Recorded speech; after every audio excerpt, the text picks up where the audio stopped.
So after completing this, the previous proof, now we are moving towards the next proof.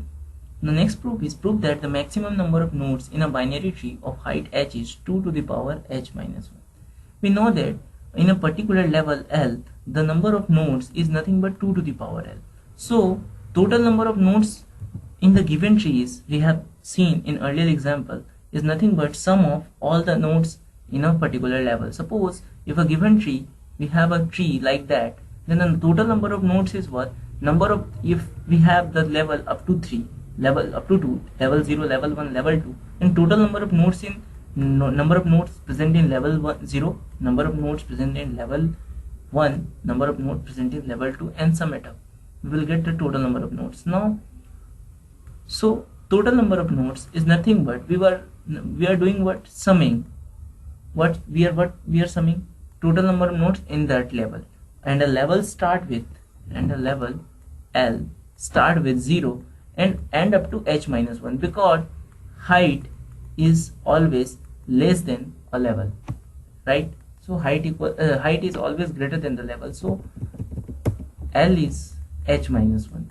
So our level is up to h minus 1. That is, if we are going to calculate, suppose we are having the tree in the above case, this is the tree that we are having. In that tree we having what? How many? Total number of level is what? 0, level 1, level and 2, and height is what? 1, 2 and 3. So if we are want to add up to level 2, then it is up to h minus 1, we have to sum it up.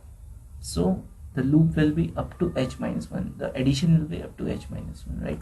So if we add it, we will get 2 to the power 0 plus 2 to the power 1 plus 2 to the power 2 and so on,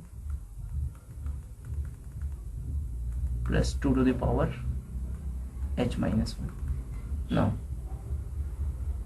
sum of GP terms, if it is a given GP, then sum of the terms, n terms, is nothing but a into r to the power n minus 1 upon r minus 1.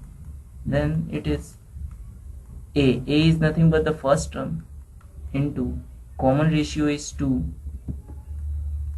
and the total number of terms is 0 to h minus 1, means h terms. Minus 1 upon r minus 1 is nothing but common ratio minus 1.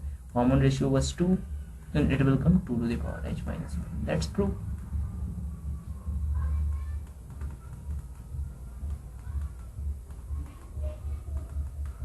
Thanks for watching.